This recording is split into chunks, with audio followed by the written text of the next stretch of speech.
Kwingineko, mitihani ya KCSE kwenye masomo ya utendaji imeendelea kote nchini, huku mitihani ya masomo ya desturi ambayo hufanywa na wanafunzi wote nchini yakitarajiwa kuanza hapo siku ya Alhamisi.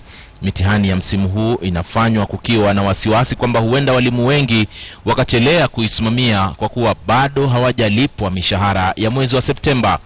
Saida Swaleh anaarifu zaidi.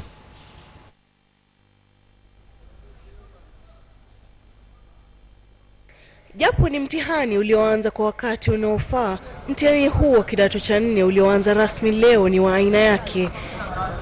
Hii ni baada ya wanafunzi kuathirika kufuatia mvutano baina ya serikali na vyama vya walimu waliosababisha wanafunzi kukosa shule kwa majuma matano.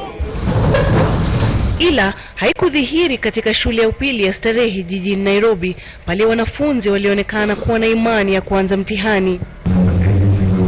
Wengi wakionekana kumweka Mungu mbele walifika katika ukumbi wa kufanyia mtihani na kuanza kwa maombi.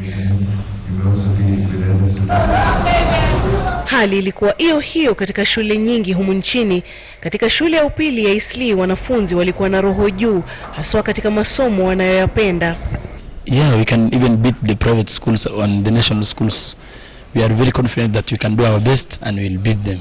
The strike affected us in the sense that not all the students were coming during the strike, though the teachers were here. So we were not getting all the students. We were 182, but we'd get maybe 60, 80, 100 coming the last week before the strike was called off. And therefore the preparation and revision we had set for them may have been hampered a bit.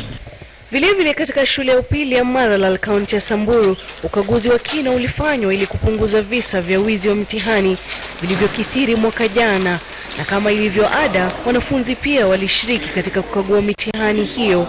Saida Swaleh, KTN leo.